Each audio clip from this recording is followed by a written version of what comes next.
해설함교 성도 여러분, 9일 수요 성역 공부를 시작하겠습니다. 한 주간 편안하셨습니까? 지난 주간 주일날도 비대면으로 우리가 예배를 드리다 보니까 벌써 몇 주간 지금 성도님들을 만나보지 못하고 있습니다. 여러분의 가정에 조금 더 어려움이 없었으면 좋겠고요. 늘 여러분을 위해서 기도하고 있습니다. 항상 어떤 상황이든 간에 늘 우리 주님 앞에서 진실한 마음으로 또 하나님의 자녀로서 부끄럽지 않은 모습으로 우리가 살아갔으면 좋겠습니다. 지난주에 우리가 23가를 시작하면서 특히 요한복음 17장의 말씀을 이제 공부를 하고 있습니다. 특별히 이 17장은 예수님의 그 기도가 이제 주된 내용이죠. 그래서 여러분 이제 성경을 보시게 되면 17장을 한번 보십시오. 그러면 거기에 이제 큰 제목이 나와 있죠. 기도하시다라고 나와 있습니다. 이 17장 자체가 예수님의 기도 내용이기 때문에 우리가 이 예수님의 기도를 좀 자세히 아는 거, 좀 이것을 분석해 나가는 것이 우리 기도하는 데 있어서 굉장히 중요할 거라고 생각이 들고 많은 도움이 될 거라고 생각을 합니다. 오늘은 특별히 17장 1절에 있는 말씀을 좀 묵상할 텐데요. 제가 지난주에 여러분에게 말씀을 드렸습니다. 이게 숲과 나무를 서로 교차해서 가기 때문에 갑자기 5절, 6절을 공부하시다가 갑자기 또 1절로 넘어오시는 이유가 뭐냐, 이렇게 생각하는 분들이 계실 수 있습니다. 좀 더 숲을 공부하다가 나무를 공부할 때는 아주 자세히 공부하기 때문에 중요한 부분들은 그렇게 하려고 합니다. 특별히 17장 1절은 우리가 좀 묵상해야 될 구절이라고 생각을 합니다. 왜냐하면 예수님께서 첫 기도의 문을 연 절이기 때문에 그렇습니다. 우리 17장 1절 한번 같이 읽어볼까요? 예, 같이 한 목소리를 읽도록 합니다. 예수께서 이 말씀을 하시고 눈을 들어 하늘을 우러러 이르시되 아버지여 때가 이르러 싸우니 아들을 영화롭게 하사 아들로 아버지를 영화롭게 하게 하옵소서. 아멘.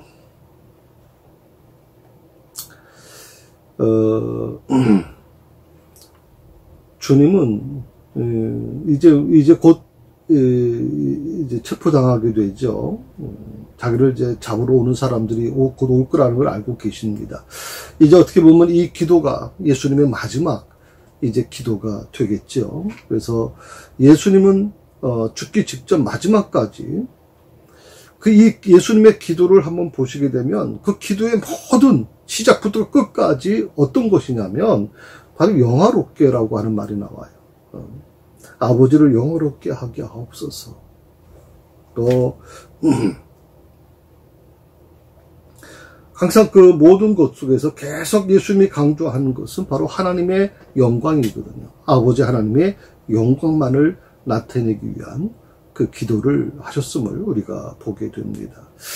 여기서 가장 중요한 것이 뭐냐면 기도드리는 목적이 뭐냐 하는 겁니다. 기도드리는 목적이 뭐냐. 오늘 이 예수님의 기도 속에서 우리가 찾아야 될 것은 뭐냐면, 묵상해야 될 것이 뭐냐면 기도드리는 목적이 뭐냐 하는 것이거든요. 그것을 우리 주님께서는 딱 한마디로 설명해 주신 거죠. 아버지의 영광을 나타내기 위한 것이다. 아버지를 영화롭게 하기 위한 것이다 라고 분명히 말씀하셨어요. 그렇기 때문에 우리 예수님처럼 우리가 기도하려고 할 때 그 기도의 내용은 가장 간단합니다. 아버지의 영광, 하나님의 영광이 돼야 되는 것이죠. 하나님의 영광을 위해서 해야 되는 것입니다. 그런데 사실은 우리의 현실은 어떻습니까? 하나님의 영광은 어디로 사라져 버리고 다 자기 만족, 자기 배 채우는데 다 팔통시 팔려 있잖아요. 너무 마음이 아프죠.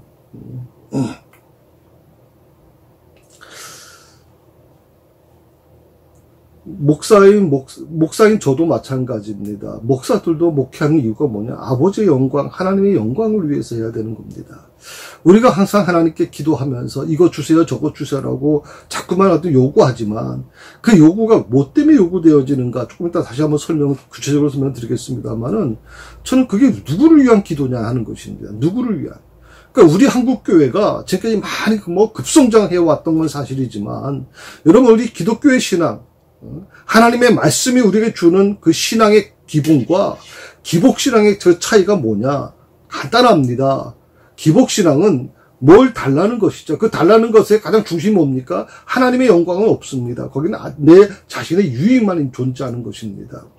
그런데 기도의 중심은 무엇입니까? 우리가 하나님께 기도하는 기독교의 신앙의 가장 기본이 뭡니까? 내가 기도하는 그 목적이 바로 아버지의 영광을 위한 겁니다. 부자가 되게 해주세요. 왜? 하나님의 영광을 위해서 그렇게 하고 싶습니다 하는 것이죠. 하나님 제게 집을 주세요. 하나님 제게 자동차를 주세요. 하나님 제게 우리 새사람 교회가 좀 넓은 곳에서 예배드리게 해주세요. 그 이유가 뭐냐? 그 목적이 뭐냐? 대체 그렇게 주님께 요구하는 이유가 뭐냐? 그것이 하나님의 영광이 돼야 되는데 그게 내 만족이 돼버리면 우리의 만족이 돼버리면 그건 기도가 아니죠.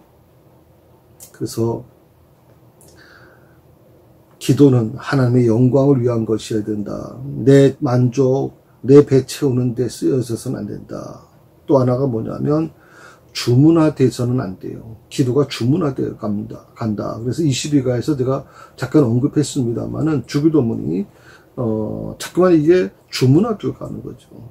그래서 새로 번역된 이제 이번에 새 주기도문으로 나온 번역된 그 주기도문은 이 주문화되어 가는 기도를 주문이 아니라 고백적인 그 내용으로 바꿨죠.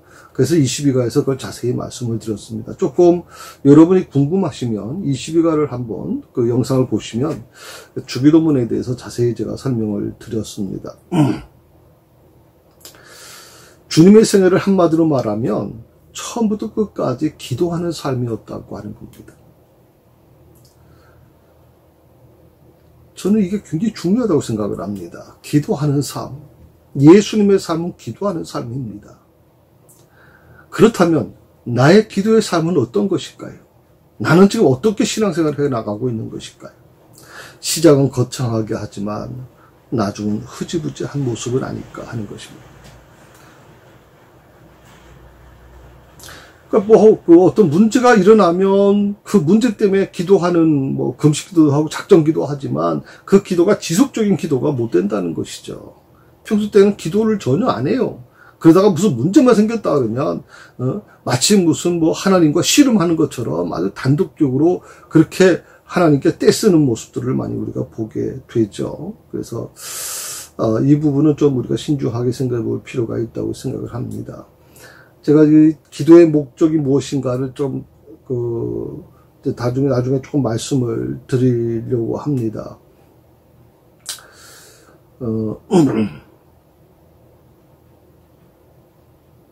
우리가 교회에 나오면 설교 때마다 듣는 말이 있어요. 그 말이 뭐냐면 기도하라는 말을 수시로 들어요. 기도해야 됩니다. 집사님 기도하셔야 돼요. 저도 그런 말씀 많이 드렸어요. 기도해야 됩니다. 예배 시간에도 기도 시간이 따로 있고요. 교회 행사할 때도 꼭 기도를 하고 행사를 시작하고요. 기도회라는 이름의 모임도 적지 않게 있어요. 그래서 사실 우리는 굉장히 의무적으로 기도를 하게 됩니다. 교회 열심히 다니는 교인들이라면 기도하지 않는 사람은 거의 없다고 봐도 과언이 아니에요. 문제는 기도의 목적이 뭐냐 하는 것이죠. 기도하는 목적이 뭐냐. 그 기도하는 목적이 어디에서 기도하느냐에 따라 달라진다는 것을 여러분 아십니까? 자, 먼저 교회 봉사를 하는 곳에서 기도하게 되면 어떤 것일까요? 봉사에 걸맞는 소원을 이루는 것이 되겠죠. 소원을 이루는 거죠. 그 봉사가 잘 되게 해주세요. 그리고 뭐 구제를 하시는 분들 같은 경우는 그 구제가 잘 되게 해주세요. 뭐 그런 이런 것이 있겠죠. 또 교회에서 정한 기도회에서 기도를 할 때는 뭐 어떻게 기도합니까? 교회에서 요구하는 기도 목록을 가지고 기도합니다. 그리고 개인적으로 기도하는 장소에서는 자신이 소망하는 기도 목록을 쭉 나열하면서 기도하게 되죠.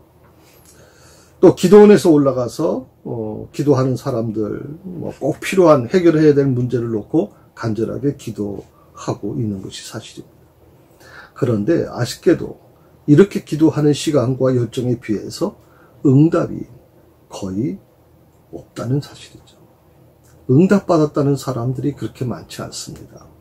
그 이유가 뭐냐? 오늘 그 부분을 같이 여러분과 같이 고민해 보고 싶은 건데요. 내가 그렇게 열심히 기도하고 그렇게 하나님께 시간을 드리고 뭐 또 여러 가지 뭐 헌신해서 그렇게 기도하는데 왜 응답이 오지 않느냐 하는 것이거든요. 자, 응답이 내려오지 않으면 어떻게 됩니까? 더욱더 희생의 강도를 더합니다. 그래서 기도 시간을 늘립니다. 내 기도 시간이 부족해서 그런가 봐. 하나님이 안 들어주셨나 봐. 기도 시간이 부족하니까 기도 시간을 늘려요. 1시간 할 것을 2시간, 2시간 할 것을 4시간, 하루 할 것을 이틀, 뭐 일주일 작정하고 기도 이제 작정했는데 일주일 가지고 안 되는 거예요. 그러면 어떻게 돼요? 한 30일을 해야겠다. 또 두 번째로 헌금을 곁들이며 기도하는 거죠. 하나님께서 이렇게 물질을 하나님께 드리면 하나님께서 속히 응답해 줄 거라 생각하고 그렇게 합니다. 저희 교회에서 혹시 여러분들이 아마 헌금 봉투를 관심 있게 보신 분들이 있으면 아마 1,000번째 헌금 봉투를 보신 적이 있을 겁니다. 저희 교육자들이 이 1,000번째 헌금을 주로 합니다.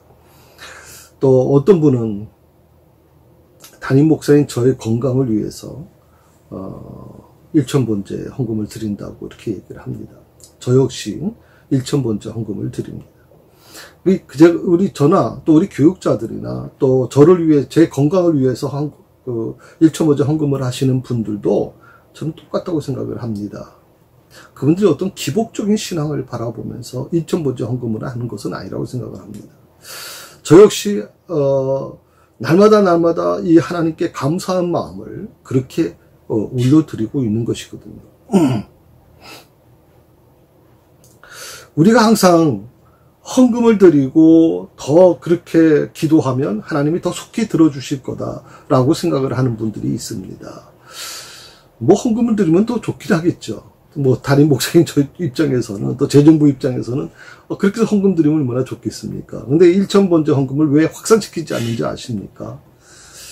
그것은 어떤 기복신앙의 위험성을 갖고 있는 경계선에 있기 때문에 저는 우리 성도들에게 그것을 강권적으로 요구하지는 않습니다. 자원하는 마음으로는 할 수 있어도 그것을 그렇게 강권적으로 하지는 않습니다. 하나님께서 헌금을 드리지 않는다고 그 기도를 들어주시고 안 들어주시고 하겠습니까? 우리가 참 어떻게 보면 잘못 이해하고 있는 게 뭐냐면 이것은 물질을 드리면 그 물질을 받는 신이 굉장히 좀 만족해해서 한다. 응답해 주신다는 거죠. 이게 뭐 어떤 거와 같은 거냐면 여러분들, 풍어제라는 거 있잖아요. 이 해안가에 사시는 분들이 보통 이제 출항을 하기 전에 풍어제를 합니다. 그래서 물에 있는 용암에 뭐라고 표현하나요? 물을 주관하고 있는 그런 신에게 우리 출항 잘 끝나고 완전히 이제 가득 채워서 돌아오게 해달라고 하는 기원인 거죠. 그러면서 이제 거기에 제물도 바치고 여러 가지 합니다. 이 세상의 모든 기복신앙은 마치 물질이 연결되어 있습니다. 무당도 마찬가지고요. 모든 종교에서 이 물질이 연결되어 있습니다. 근데 우리 기독교에 있어서 많은 분들이 하나님이 물질을 바라고 계시다고 생각을 하는 분들이 있습니다.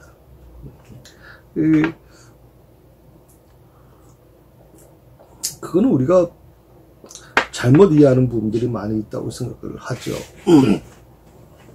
자, 희생의 강도를 더하면, 기도 시간을 더 늘리면 빨리 기도 응답 받을 수 있을까요?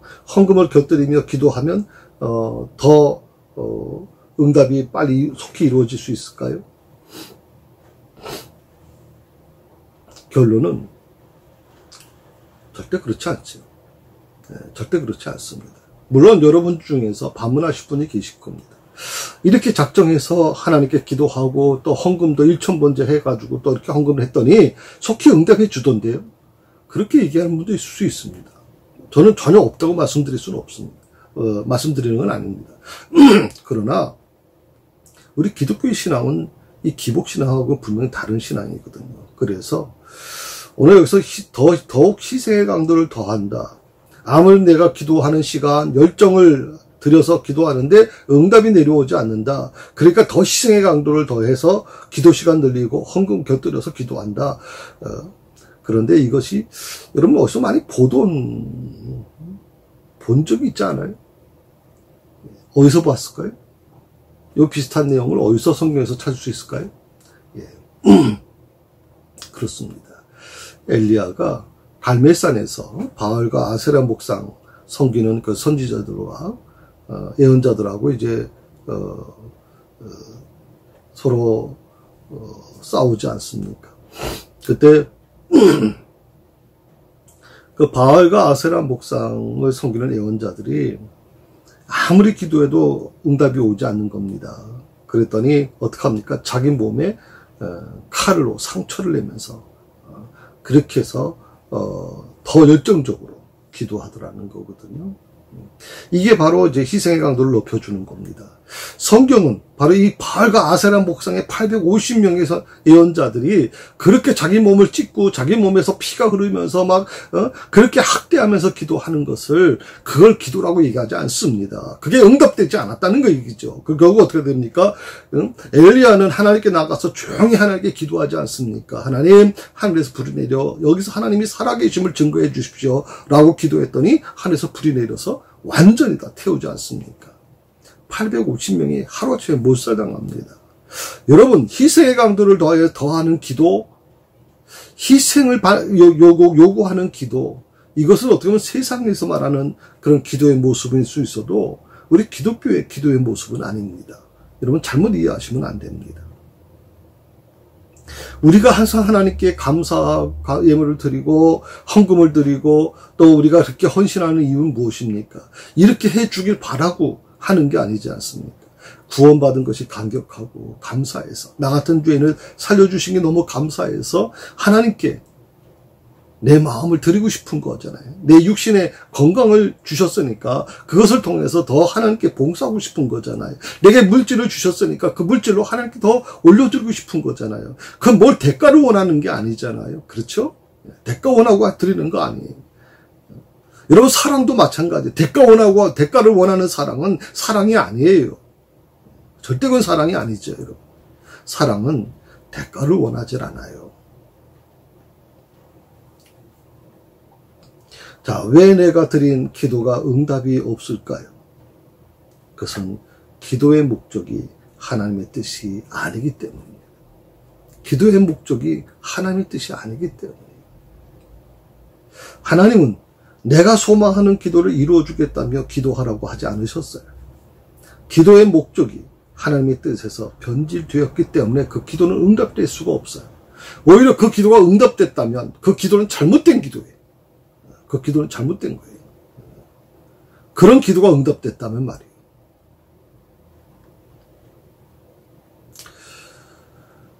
그동안 우리 교회에서는요, 기도하는 내용이 무엇이든 간에 주실 것을 믿고 열심히 기도하면 얻을 것이라고 그렇게 배워왔잖아요. 가르쳤죠. 사실은 목사님들이 잘못한 부분이 많아요. 저도 목사입니다만은 참 여러분 성도들을 잘못 가르친 거에 대해서 죄송하게 생각해요. 특별히 이 코로나19 이 시대를 지나가면서 정말 성도들 스스로가 하나님 앞에서 서야 되는데 그렇게 훈련받지 못한 거예요. 오직 목사님만 바라본 거예요.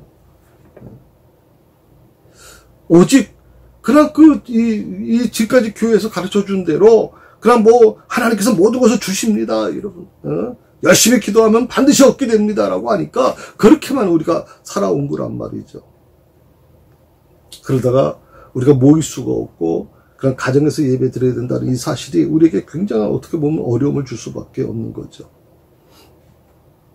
자, 이렇게 우리가 교회에서 보통 가르침을 주면서 주실 것을 믿고 열심히 기도하면 얻을 것입니다 라고 가르쳐 주시면서 성경의 여기저기 말씀 구조를 근거로 제시하죠. 물론 믿고 기도하는 것마다 들어주신다는 성경 구절이 있는 거 사실입니다. 어떻게 보면 그러면서 하는 말이 뭐예요? 내가 기도하는 것은, 내 자신이 기도하는 것은 탐욕을 채우는 기도가 아니라 하나님의 허락하신 것이라고 강변할 때가 있습니다. 성경에 보게 되면 고질병을 고쳐주며 먹고 사는 것을 위해서 기도하라고 그렇게 말씀하신 부분이 있어요. 이것이 어떻게 보면 저는 전혀 틀린 말은 아니라고 생각을 하거든요. 또 어떤 목사님들은 그렇게 얘기합니다. 사람들을 데려다가 내 집을 채우라 하는 말씀을 들이댑니다. 그리고 전도를 위한 기도는 하나님이 기뻐하시는 뜻이라고 목청을 높이면서 그렇게 말을 합니다. 제가 우리 성도들에게 그런 한번 설교한 적이 있었습니다. 우리가 왜 전도하는가 하는 것입니다. 왜 전도하는가? 한 사람 더 등록시켜서 등록카드를 작성해서 교인수 늘리는 그것이 진정 전도인가 말씀을 제가 드린 적 있죠. 아니죠. 그건 전도가 아니죠, 여러분. 우리가 이 전도라고 하는 것을 자세히 기억해야 될 거예요. 그건 뭐냐면 사단에게 얽어매어 있는, 사단에게 포로되어 있는 자를 하나님의 자녀로 바꾸기 위한 과정이 바로 이 전도예요.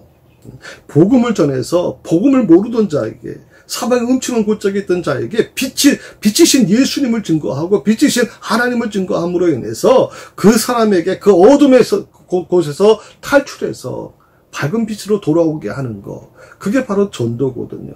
그러니까 우리가 전도를 위한 기도가 어떻게 보면 하나님 기뻐하시는 뜻이라고 하는 게 틀린 말은 아니지만 그 전도가 과연 전도냐 이거거든요, 지금.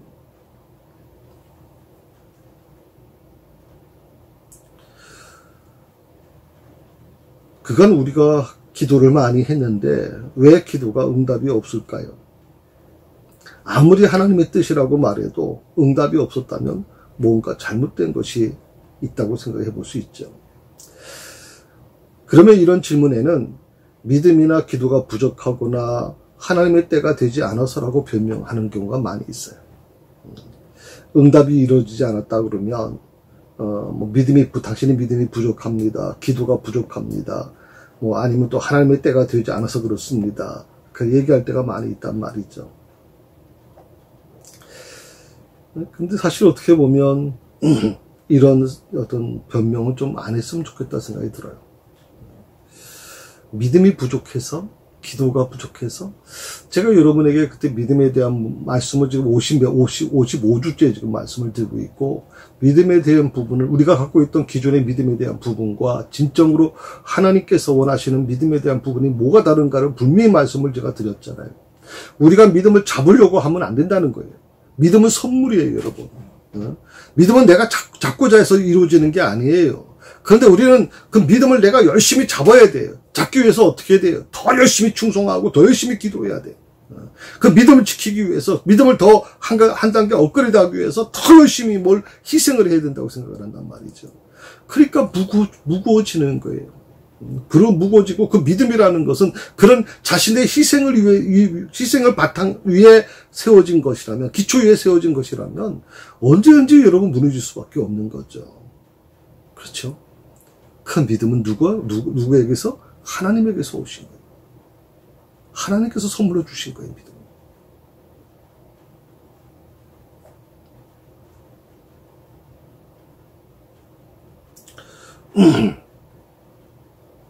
우리가 어떤 변명을 하기 전에 부족한 믿음이나 기도에 대해 구체적이고 정확하게 일러주는 게 먼저일 거라고 저는 생각을 합니다.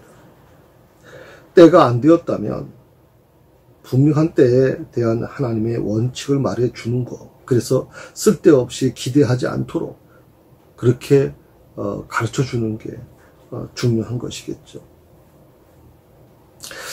자, 기도는 하나님과 내 영혼이 교제하는 것이고 대화하는 것이다 하는 이 내용 가지고 조금 말씀을 제가 드릴게요. 자, 기도라고 하는 것이 하나님과 내 영혼이 교제하는 것이다. 그리고 대화하는 것이다. 기도는 일방통행이 아닙니다. 기도는 그냥 내 마음에 있는 것을 막 토로하고 그냥 일방적으로 쏟아붓고 가는 게 기도가 아닙니다. 기도는 교제하는 것이고 대화하는 것이다 하는 것입니다. 기도는 성령 하나님과 사귐이고 교제입니다. 그렇다면 내 소원이 무엇이든 간에 하나님께 내 목적을 달성하려는 태도를 보이는 것은 저는 성도들의 모습이 아니라고 생각해요. 성도들의 태도가 아니라고 생각해요. 이건 피조물의 자세가 아니에요.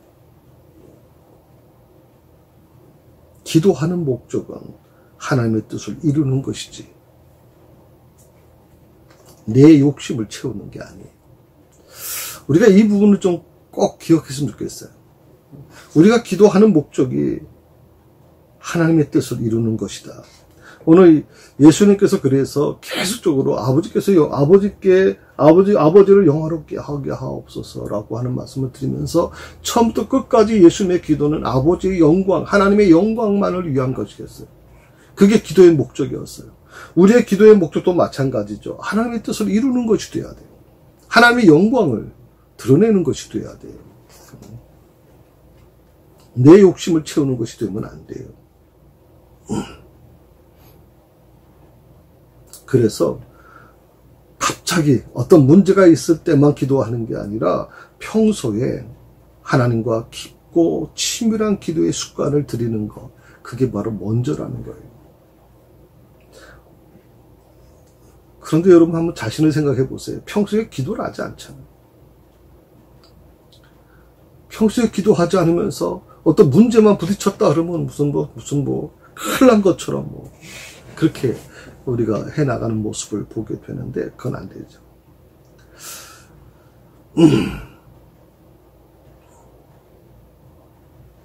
내가 그동안 애걸복걸하는 기도를 드려도 응답이 오지 않는 이유가 뭘까요? 내가 드린 기도가 하나님의 뜻이 아니었기 때문에 그렇겠지. 그것이 하나님의 뜻이었다면 하나님은 벌써 응답해 주셨을 거라고 생각합니다. 아무리 애걸복걸하고 기도를 드려도 하나님의 뜻이 아니라면 그 기도가 응답될 리가 없죠. 자, 교회를 부흥시켜달라는 기도, 교인 수를 늘려달라고 하는 기도, 대부분 교회에서 많이 드리는 기도입니다. 목사인 저도 역시 마찬가지로 하나님 교회를 부흥시켜 주십시오. 새사랑 교회를 더 부흥시켜 주십시오. 그렇게 기도를 저도 합니다. 그런데 이 교회를 부흥시켜달라는 기도나 교인 수를 늘려달라고 하는 기도가 성경적인 근거도 사실 있습니다. 그런데 응답이 오지 않는 이유가 뭐냐? 교인 수를 불리고 교회를 키우고 싶어하는 목적이 대체 뭐냐는 겁니다. 교인 수를 불리고 교회를 키우고 싶어하는 목적이 뭐냐는 겁니다. 그게 하나님의 뜻이 아니면, 그것이 하나님의 영광이 되는 것이 아니라면, 그것이 내 욕심이고 목사의 욕심이고 사람의 생각이라면 그것은 어떻게 보면 저는 굉장히 위험하다고 생각을 하는 거죠. 이런 상황에서 응답이 온다는 게 더 나는 위험하다고 생각을 해요. 목회자들이 설교 때마다 전도하라고 윽박지르는 이유가 영혼이 불쌍해서가 아니라 대형교회 키워서 목회 성공을 하고 싶어하는 그런 속내를 감추고 있는 것이라면 저는 그런 설교를 듣는 교인들도 불쌍하다고 생각을 하고요. 불행하다고 저는 생각을 합니다. 그리고 그런 설교를 하는 목사도 하나님 앞에서 큰 죄를 짓는 거라고 생각을 합니다. 교회를 부흥시키는 거, 그건 하나님께서 허락하시는 겁니다. 저는 그렇게 생각합니다. 그런데 그것이 인간적으로, 인위적으로 교회를 부흥시키는 것이라면 교회는 하나님의 영광은 거기에 머물지 않을 것입니다. 어떻게 될까요? 교회는 제 배 채우는다고 정신없을 것이고 여러 가지 그런 불협화음이 일어나게 될 것입니다. 우리가 이 고집병을 치유하고 사업이 잘 되고 빛을 갖고 대인관계 갈등이 해소되고 취직을 하는 문제 다 마찬가지로 저는 생각하거든요. 이런 기도의 내용은 내 자신의 탐욕이 아니라고 우리는 그렇게 생각하고 있죠. 고집병을 치유하는 거, 병을 위해서 기도하라고 그랬으니까 그것 내 탐욕 아니잖아요. 사업 잘 되게 해달라고 기도하는 거, 빚을 갚고 대인관계 갈등을 해소하게 해달라는 거, 취직하게 해달라는 게 그게 무슨 탐욕에 대한 것인가요? 먹고 사는 것을 해결해 주겠다는 것이 하나님의 뜻이기 때문에 어떻게 보면 즉시 들어주실 거라고 우리는 믿고 있는 것입니다. 그러나 그 기도를 하기 전에 평소에 하나님의 뜻을 위해서 얼마나 기도해 왔는지를 한번 반문해 봐야 된다고 생각합니다. 평소에 하나님과의 관계를 어떻게 설정해 왔는지, 평소에는 하나님의 뜻에 전혀 관심이 없이 살다가 문제만 생겼다 하면 울고불고 하는 나의 태도가 과연 하나님이 기뻐하시겠는가, 그 태도를 보시고,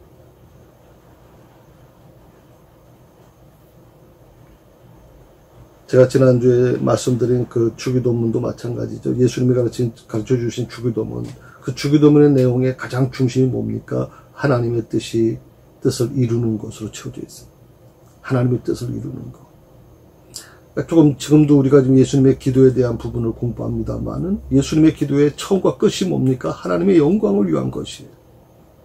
하나님의 뜻을 이루는 것이에요.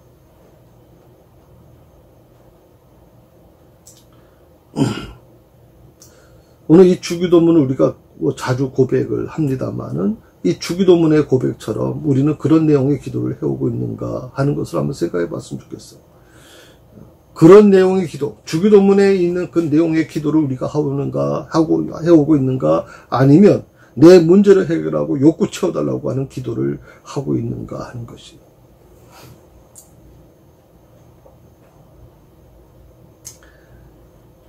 우리가 기억해야 될 게 뭐냐면 하나님은 사람처럼 말을 해야 알아듣는 분이 아니에요. 머리도 하나까지 다 세고 계시는 분이 있잖아요. 그분은 무소부지하신 분이고 그분은 전능하신 분이에요. 그분이 우리의 내 사정을 모르실까요? 내 마음에 있는 것들을 모르셔서 입을 열어 부르짖으라고 말씀하셨나요? 도대체?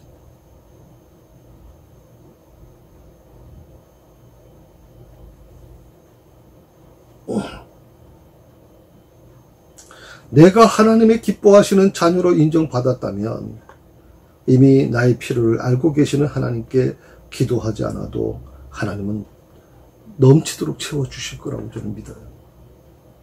그런데 아무리 기도해도 응답이 없다고 하면 내 기도가 뭔가 잘못된 것이죠. 잘못된 거죠. 잘못 간구하고 있는 것이에요. 그러므로 하나님으로부터 무엇인가 얻어내려고 애쓰지 마세요. 먼저 하나님의 뜻이 어디 있는지 그것을 알아내려고 애쓰셔야 될 겁니다. 하나님이 나를 이 땅에 보낸 이유가 무엇입니까? 내 뜻이 아니라 하나님의 뜻을 이루기 위해서입니다. 내 뜻 이루라고 하는 거 아닙니다. 제가 이 세 사람 교회 하나님께서 저에게 이 세 사람 교회 보내신 이유가 뭐냐? 그것은 내 뜻을, 목사의 뜻을 성도들에게 강요시키는 것이 아니라 이 세 사람 교회를 통해서 어떻게 하나님의 뜻이 이루어질 것인가를 만들어 가야 되는 것이거든. 하나님의 뜻을 알려고 하지 않은 채 희생적인 신앙 행위, 예배의식을 반복하는 것.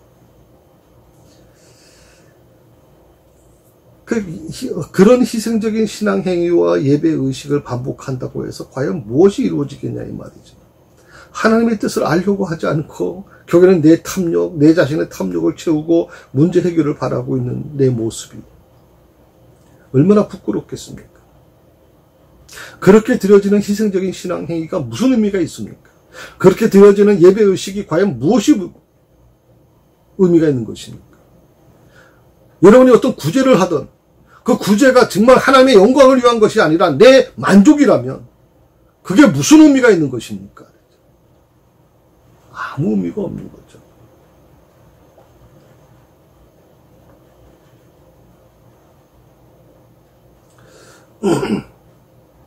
지금이라도 내 뜻을 거둬야 됩니다. 여러분이 기도하시면서 내 뜻을 가급적이면 좀 거두십시오. 그리고 하나님 아버지의 뜻을 구하는 기도로 채우십시오. 내 뜻을 거두고 아버지 하나님의 뜻을 구하는 기도로 채워요. 무엇을 바라서가 아니라 피조물된 도리로서 하나님의 영광을 위해 뜻을 구하는 것. 그것이 바로 진정한 기도입니다. 그러면 머지않아서 범사가 잘 되고 건강이 회복되는 날이 저는 올 거라고 믿습니다.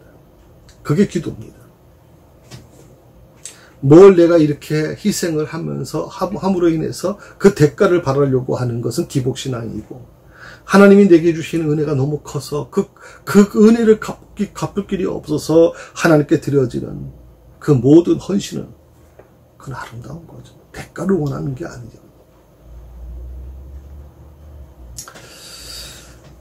오늘 지금 제가 기도의 목적이 뭔가에 대해서 좀 정리한 것을 여러분에게 말씀을 드렸습니다. 지금 1절 말씀을 우리가 같이 공부하고 있는데 한번 2절 보실까요? 2절 같이 한번 읽어봅니다. 17장 요한복음 17장 2절입니다. 아버지께서 아들에게 주신 모든 사람에게 영생을 주게 하시려고 만민을 다스리는 권세를 아들에게 주셨음이로소이다 그랬습니다. 아버지께서 아들에게 주신 모든 자, 이 모든 자라고 하는 것은 여러 가지 해석이 있을 수 있을 겁니다. 온 세상을 사람들을 다 포함하는 거라고 얘기하는 분도 있을 겁니다. 아마 감리교에서 이런 걸 주장을 많이 하죠. 만인구원설이라고 이렇게 얘기를 해서 좀 모든이라는 것을 모든 세상 사람들이라고 포함시키는 그런 해석을 하는 교단도 있습니다만은 저희 장로교에서는 그렇게 해석 안 합니다. 그래서 모든 자라고 하는 이것은 구원의 대상이 하나님의 선택된, 하나님이 기쁘신 뜻에 의해서 선택된 무리다라고 하는 뜻이 거기 포함되어 있습니다. 하나님의 기쁘신 뜻에 의해서 선택된 무리. 저도 마찬가지고 여러분도 이 말씀을 듣고 있는, 이 공부를 하고 있는 여러분들도 마찬가지일 겁니다. 우리는 하나님이 기쁘신 뜻에 의해서 선택된 무리입니다. 이걸 저는 그렇게 받아들인 거죠. 하나님이 나를 예정하에서 선택해 주신 거다. 내가 태어나기 전부터 하나님은 야곱을 이 모태에서부터 선택해 주셨던 것처럼 하나님께서 오늘도 내가 태어나기 전부터 나를 오늘도 하나님께서 그렇게 선택하셨다. 그 선택된 무리가 바로 나다라고 그 의미를 갖고 있는 것입니다. 자, 또 하나 구원의 대상, 이 모든 자라고 하는 것은 구원의 대상이 남녀의 구분이 없음을 강조하기 위한 저자의 의도입니다. 아마 어떻게 보면 다른 어떤 구절에서도 아마 충분히 그게 이해가 될 거라고 생각이 드는데요. 남녀의 구분이 없음을 강조하기 위한 저자의 의도, 요한의 의도라고 생각을 하죠. 여러분 아시는 것처럼 그 당시에는 이 남녀의 구분이 있었습니다. 여자들은 숫자에도 들어가지 못했죠. 여자들은 거의 노예 신분이나 다를 게 없을 정도로 남자에게 귀속되어 있는 존재였습니다. 아마 초대교회에서 역시 마찬가지로 아마 그런 문제가 여러 가지 있었을 거라고 생각이 듭니다. 오늘 초대교회에 목회자였던 이 요한이 분명하게 이 문제를 정리하는 것 같아요. 남녀의 구분이 없다라고 하는 겁니다. 저희가 우리 교회 좀 장로 선거를 이제 해야 되는데, 참 고민이 많습니다. 왜 저도 이제 하나님께 기도하는 것은 왜 하나님께서 우리 남성도들에게 정말 이 교회를 이끌어갈 수 있는 그런 분들을 허락해 주지 않으시는가. 참 고민이 많습니다. 저도 고민이 많아요. 우리 제가 이제 지난번에 한번 2년 전에 위임을 받지 않았습니까? 그래서 이제 위임식을 우리 교회가 이제 하게 됐는데, 이 교회, 우리 장로교회는 장로 2사람이 있게 돼 있어요. 그래야 당회가 구성이 돼요. 이 당회가 우리 장로교회에서는 굉장히 중요한 기관이거든요. 모든 정책을 결정하는 기관입니다. 그런데, 여러분 아시는 것처럼 장로님들이 우리 교회에 계시질 않습니다. 그래서 이 문제 때문에 고민이 됐고요. 또 노회에서 더 이상 노회가 기도를 주기 어려운 부분이 있었습니다. 그래서 어쩔 수 없이 지금 장로를 세울 수밖에 없는데, 저도 하나님께 기도하면서 이 부분에 대해서 고민을 많이 하고 있습니다. 다만 남녀의 구분이 저는 없다고 생각합니다. 장로가 되는 데 있어서 남녀의 구분이 존재하지 않습니다. 또 안수입사 권사 중에서 선출되는 거 아닙니다. 물론 안수입사나 권사가 필요한 부분이 있겠죠. 이미 1차 검증됐으니까. 그러나 안수입사님이나 권사님 중에서 선출되는 거 아닙니다. 장로는 누구나 될 수 있습니다. 우리 교회에 등록한 지 7년 이상 되신 분이고, 무음, 입교인이 된 사람들, 또 그동안 교회를 위해서 헌신하고 봉사했던 분들, 또 세상적인 어떤 사람들에게 인정을 받고 있는 그런 사람들, 가정 안에서도 인정받고 있는 아버지로 아니면 어머니로 그런 인정받고 있는 분들, 남편과 또 아내로 인정받고 있는 분들이라면 충분히 가능할 거라고 생각을 합니다. 여러분들 중에서 아마 고민이 많을 겁니다. 왜 장로가 남자분이 돼야지 왜 여자분이 될까요? 아닙니다, 여러분. 우리 장로교, 우리 통합 측은 10년 전부터 이미 장로님, 여성 장로님, 여성 목사님들이 세워졌죠. 지금은 굉장히 서서히 숫자가 늘어나고 있는 상태입니다. 그래서 오늘 여기서 아버지께서 아들에게 주신 모든 자라고 하는 것은 남자만을 택하는 것이 아니라 남녀의 구분이 없는 것을 강조하는 것이고요. 온 세상 사람들을 포함하는 것이 아니라 하나님이 기쁘신 뜻에 의해 선택된 무리를 그렇게 말씀하고 있다. 이렇게 말씀드렸습니다. 만민을 다스리는 권세를 아들에게 주셨음이로소이다 라고 그랬습니다. 성부 하나님으로부터 성자 예수님에게로 위임되었다라고 하는 겁니다. 만민은 모든 육체를 의미하는 것인데, 만민은 많은 사람을 의미하는 세모족이라고 그래서 그 당시 이스라엘 사람들이 이제 셈족이라고 그러거든요. 그 셈족의 표현입니다. 족의 표현인데, 많은 사람, 만민은 많은 사람을 의미하는 거예요. 많은 사람. 많은 사람을 다스리는 권세를 아들에게 주셨다 하는 것이거든요. 참 중요한 부분이겠죠.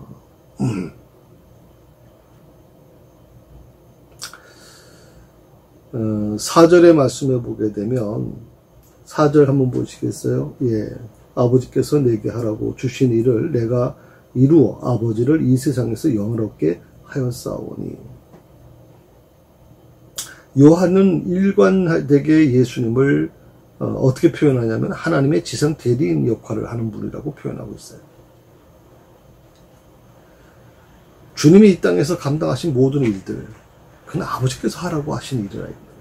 아버지께서 내게 하라고 주신 일, 예수님은 그렇게 표현했거든요. 그러니까 예수님이 단독으로 하신 것이 아니라 아버지 하나님께서 예수님에게 하라고 주신 일이 있다는 거거든요. 아버지께서 하라고 하신 일. 주님께서 마음대로 한 게 아니에요. 이 일을 함으로써 아버지께 영광을 돌리는 것, 그것이 바로 예수님이 하셔야 될 책임이었던 거예요. 메시아로 오신 예수님이 하실 일들. 우리가 신앙생활을 하면서 가장 중요한 게 바로 이 부분일 것 같아요. 여러분, 예수님이 누구십니까? 삼위일체 하나님이십니다. 그런데도 불구하고 예수님은 뭐라고 얘기하십니까? 이 땅에서 감당하는 모든 일들은 아버지께서 하라고 하신 일이다라고 먼저 아버지 하나님의 문제를 거론합니다.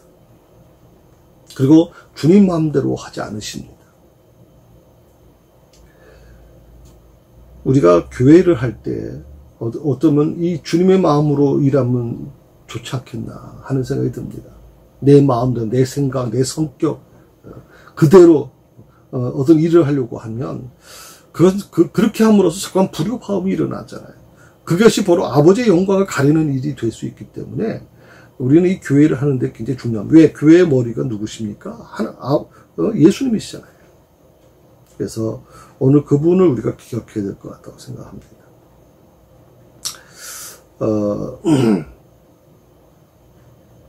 오늘 5절까지 좀 하려고 했는데 시간적으로 조금 어떻게 모르겠어요. 5절까지 좀 하다가 제가 조금 다음 주에 또 한번 보충하도록 하겠습니다.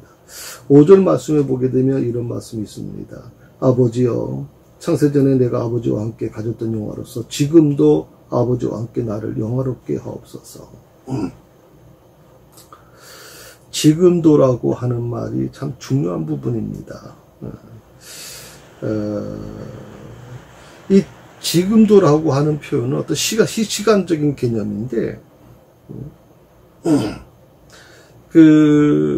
요한복음에 한 9번 나온다 그래요. 이 지금도라고 하는 표현이. 그리고 사도행전엔 10번이 등장합니다. 그러니까, 어떻게 보면, 그 사도 요한의 어떤 그런, 이 시간적인 어떤 그 표현이 되는 거라고 생각을 하는데요. 특별히 구약에서는 예배적인 강구에 자주 사용되었던 용어가 바로 지금도라고 하는 말입니다.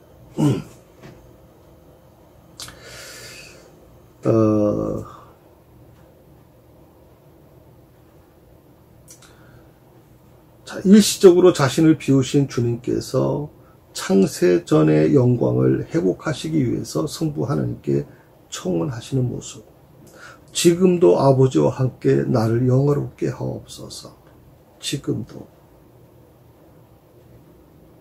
오늘 이 부분을 여러분 좀 많이 좀 기억하시면 좋겠고요. 하나님, 예수님께서 창세전의 영광을 회복시켜달라고 하는 이 청원을 성부 하나님께 하시는 모습이 바로 이 구절이기 때문에, 우리가 항상 하는 어떤 기도를 할 때 오늘 이 말씀을 꼭 기억하셔서 기도하면 좋겠습니다.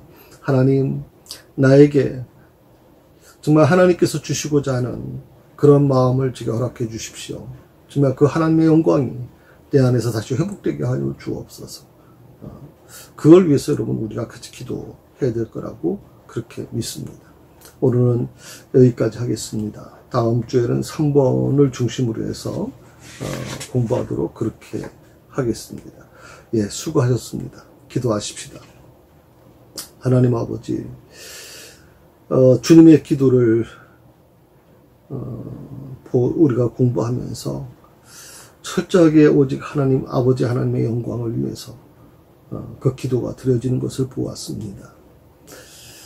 삼위일체 하나님이신 예수님께서, 성자 하나님께서 오히려 성부 하나님께 철저하게 모든 영광을 돌려드리는 모습을 보면서 우리의 기도가 어떤 기도가 되어야 될지를 다시 한번 아버지 하나님 배웠습니다.